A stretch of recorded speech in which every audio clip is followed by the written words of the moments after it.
Welcome to Coleman Report Live. I'm Bob Coleman. We're talking Main Street and the small business lenders who help it grow. Lance from Hogs Hollow, Arkansas. Lance, where's your fly fishing vest and your fishing pole there? That's beautiful. I went to see a customer in Mountain Home, Arkansas, and I don't know if any of you have ever done this, a road that I've taken many times. I just stuck it in my GPS to bring me home after visiting with that customer, and it took me by Haw Creek Falls, which is what's in my background. Very good, very good. Katie, good to see you. Hope you had a nice weekend. March already and rolling. There's a certificate. We have some questions. We got a lot of news. Let's get right to it. If you're working at home, do you plan on returning to your office by 12/31/21? Some interesting stats are coming out of that. I'd like to know how that's affecting. Lance, I don't know if you were on, but we did this for, okay, little of both. So looks like 2/3, yes. 1/3, they're definitely going to stay home. Lance, I don't know if you were on. We did the report that 2/3 of the loan closers said they weren't as productive being at home, where 2/3 of the underwriters said they were. I'm rounding off a little bit, but I think that makes sense. Loan closers have a lot of interaction with a lot of people. If you can't get a hold of someone, it clogs up the system. Well, and the loan closer probably needs more access to the kind of office technology and equipment that they would have at a bank location versus what they might have at home. Bob, I find myself much more productive working in the office, but I do enjoy occasionally working at home. Okay, good. Okay, so that's interesting.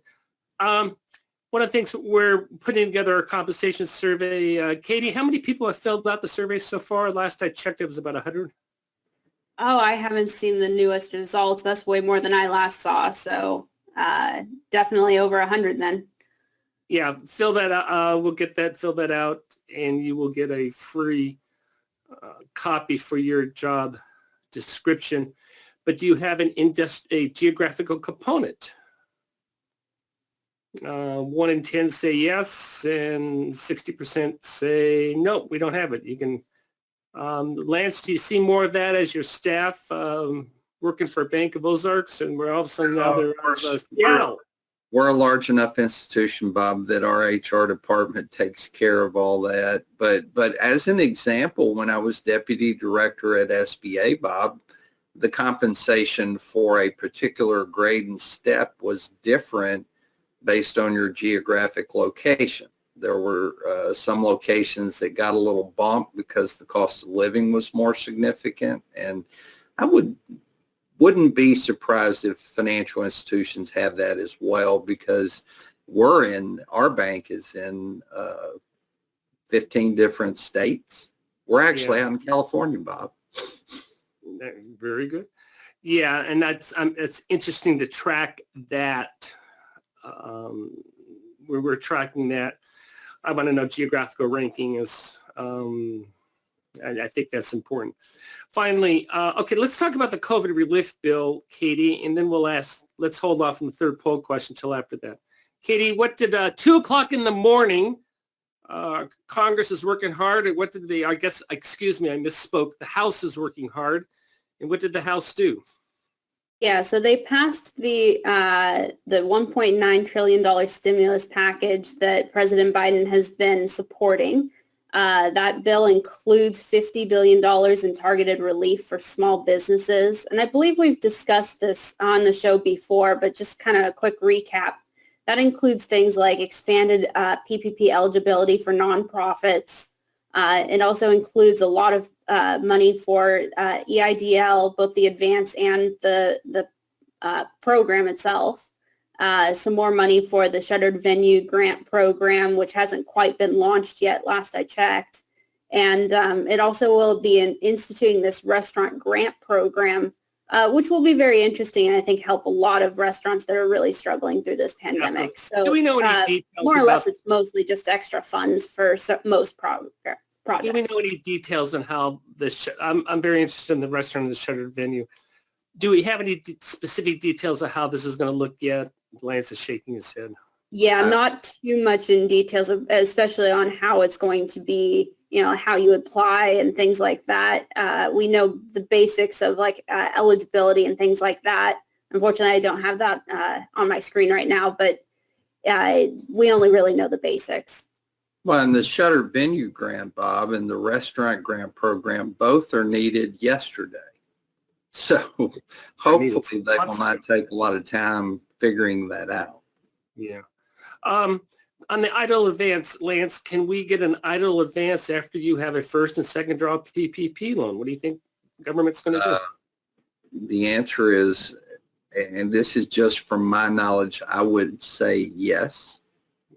I've seen several circumstances where people got first round PPP loans and an EIDL advance and an EIDL loan. They're separate programs. Right. But that's why I'm asking the question. Real quick, how did the first EIDL advance program look? What was the calculation that the borrower ended up with in terms of capital injection? Well, it was based on the number of employees, Bob, and I didn't spend a ton of time trying to understand EIDL until they started withholding it from forgiveness. But, it was based on the EIDL advance amount was based on the number of employees, and it was up to $10,000 in that first round. Up to, yes. Mm-hmm. Yeah, it wasn't a flat 10,000. Okay, so that's out there as well. So with that, and then Katie, give us a little bit more background. When does it go to the Senate? I assume the Senate will pass it and President will sign it. Yeah, I assume the Senate will pass it. It seems like there might be a few things not included in the small business portion of it that might get adjusted in the Senate, but it seems like there's got a lot of support for this. This portion of it's unlikely to change. We don't really know the exact date yet that the Senate's going to be voting on it yet, though. Okay, very good. We will follow that and see what happens. So, but I agree with you, Lance. I mean, this is as good of a job as SBA and the government did in getting the first round out. We're sort of cranking to a halt here, and Main Street still needs these programs desperately. We're still in a lockdown. The Shuttered Venue Grant's been talked about since the 1st of January, and we've not talked about since July. Yeah, we've not seen the program implemented, and there are many concert venues, wedding event venues that right, have Katie? Struggled incredibly and need some support. Yeah, no, I mean it's horrible. So, do you support this? Do you support? We just asked a yes or no. I know there's overall. I guess the question is, do you support it?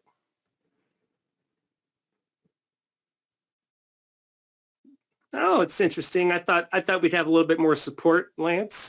Katie, what do you think about those numbers? Well, Bob, I don't know that there's a whole lot that's new in this. When I look at it, there's some additional funding for different programs, but a lot of these things have been talked about before. I like the fact that there's some money for administrative costs, because I assume that means they're going to allow SBA to add some staff to help them better handle. Which they need. I mean, that's my guess what the administrative money is for. And of course, the Inspector General's office is going to get some more money to chase down PPP fraud and probably. I'm all for. I have no issue with that. Yeah. Yeah. So I don't really have an issue with any of this. It's just that most of this. Let's go. Bob, it's old news. Yeah. Don't give us a repeat of what we already know. Implement. Very good. Yeah, I think we're into that. That's interesting though, that 30%. Maybe we can delve into that and why they don't support it. Maybe they want, and you cannot support it for two reasons. You want more or less. Hey, this is something. Go ahead. Yeah, Katie. I was just going to say, this is actually exactly what I was thinking. Maybe some people are thinking that this program's really not set to go much longer. So maybe they want to include this portion in there too. There's been a letter drafted to Congress that would extend PPP through June 30th. And right now they're asking for signatures so they could try to get that out to Congress. I believe they want to send that either later today. I might be wrong, maybe tomorrow. but they are working on that right now. And hopefully, I think a lot of people do really want this program to be extended, especially since now we have some new rules in place and some new things that people would really like to see fully implemented. And that's really hard to do in the short amount of time we have left. I believe, Joseph, have we scheduled an email for this morning or this afternoon? When is it going out? It'll go out today.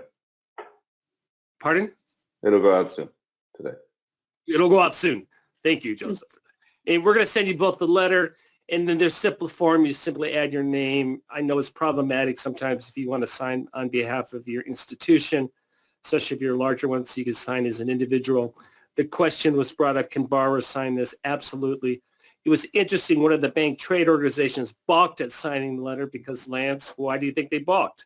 They balked because they said, wait a minute, we need to go to the end of the year. June 30th is too short. I tend to agree with that, Bob. The challenge is I don't think the money's going to be used, partially because there's been some clunkiness as to the implementation of PPP. And it's like every round of PPP, there are changes on a weekly basis, it seems. So extend it on to the end of the year or until the money is used. SBA came out this morning with a certification, no adverse changes on loans. And basically, this is nothing, Lance, I don't know if you had a chance to look at it. It's not. Nothing new. It's just more of a reminder that, hey, if there's a change, and I think a change could be another lockdown or whatever, we need to disclose it in terms of an adverse change. You just don't sign off on it, do a little analysis. Correct, Lance?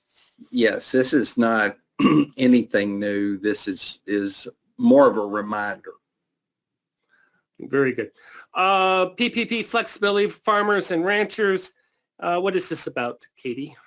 Yeah, so last Friday, Congressman from Minnesota introduced a bipartisan PPP flexibility bill for farmers and ranchers. And essentially all it really does is it allows farmers and ranchers that are categorized as partnerships to utilize gross income when calculating their maximum PPP loan amount. I don't think there's a lot of pushback against this one. It's a really bipartisan act. I believe it'll probably pass. Julie asked the question, when will lenders accept Schedule C line 7 versus line 31 to calculate PPP first and second draw amounts? That's already in place, correct, Katie and Lance? Yes, it is. Yeah, so we can do that. Hunt follows up with, did SBA ever come out with an updated application for PPP loans for that calculation? That's supposed to be coming out this week. Supposedly we're getting an IFR later this week that will give us more details on that, and we'll also get a new application form. And Bob, this just further supports my comment that it absolutely needs extended because the rules are being changed 2 or 3 weeks before it's supposed to end. Or the rules are being changed as they're saying, they're building the plane while it's up in the air. So anyway. We do want to clarify our reporting this morning where there was a quote attributed to SBA official that was not directly, it was a inference, so we apologize for that. And we did correct that on the website, and I'm waiting back from SBA on what they would like us to do. Do you have that slide, Joseph? Anyway, I don't know if that was a slide made up. Okay. It's just the only real change is it was information from FedScoop, not directly from the SBA official. Yeah, so we don't want to get anybody in trouble, especially us. From our answer desk, we have some questions. And what is the best practice, Lance, Katie, to solve a Dunn's error code message? Katie? Yeah, well, the SBA. I think she has a slide for that one. Yeah, I think there was a slide. The SBA is instructing you to basically, once you find out that you're getting this message, to contact the borrower, work with the borrower, find out if they did apply somewhere else. And if that's the case, then you're going to have to handle that, which is more complicated. But if they didn't, then you can go ahead and contact the SBA through the portal. They have a drop-down menu that will let you select the reason for it being done's. And you can send them a message and they should work you through the rest of the process. Did we lose Joseph? Did we lose you, or is he off the grid here? Because we need to advance a slide. I think from that responses, he's not. Okay, thank you, Michael. Yeah, and Katie had a nice response on it. Another question we can go to, we are processing a second draw PPP loan for a borrower that we did not handle their first draw loan.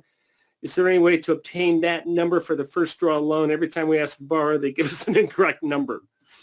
My expectation, Bob, or what I would do in that circumstance is contact my district office with the appropriate identifying information, and I am certain that they should be able to share the first draw PPP loan number with you. And I was checking the data, I was going through the database. I don't remember loan numbers. I know PPP database has the borrower's name, the borrower's address, but it doesn't have the specific loan amount. So I don't. It wasn't from that.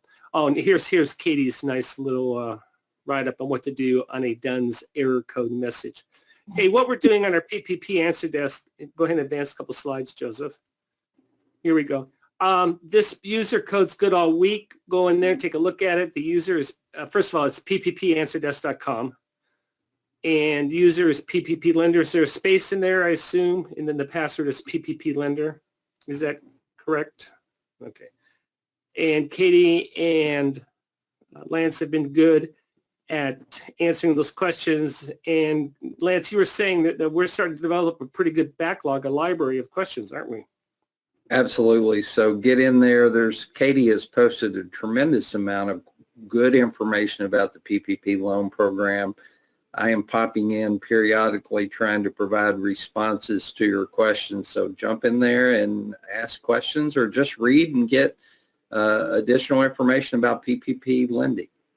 And we're still going to answer questions here on the show, but our problem is we just have too many questions that are coming in, and we want to be responsive. And this way we can be responsive immediately. We understand when these issues come up, you want to know what's going on. Katie is finishing her top 10. I think we have one little adjustment on that, and that's going to be going out tomorrow. And that is for your C-suite, for your managers. Lance, real quick, what are we going to talk about next week on how to prepare a credit memo that is COVID compliant? We're just going to talk about how to prepare a compliant credit memo for your SBA loan, taking into account the pandemic and the impact it has on small business. So, the main thing you'll get out of this is how to create a credit memo for any SBA loan that's going to meet SBA's requirements. Also, what we're going to do is we will have templates for hospitality, for restaurants, for construction, and separate templates that are totally SBA related, so you can go through that and you can answer those questions and attach those to a traditional credit memo. So Lance does a very good job with that. I think you're going to let me do a little bit of that one with you, Lance. So. Absolutely, Bob. We're going to tag team that. There you go. Please fill out the compensation form. Katie, what's our deadline on that? I think, let's see. March? I think we made it March 12th. Yeah. So fill that out, and do we have a slide on the categories, Joseph? Katie, what are the categories real quick? I'll let you. Gosh, I don't remember all of them. We have pretty much everyone in the SBA department. There's probably a category for them. So it'll probably, I believe there's a drop-down menu, or maybe it's a checkbox, but you select the one that applies to you.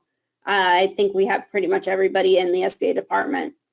And we've been asked the question, if a bank wants to, if they want a free copy, yeah, just give us all 12. We'll send you everything on that. So that's, we want this to be very up to date And so the more data we get, the more that we can shift on that.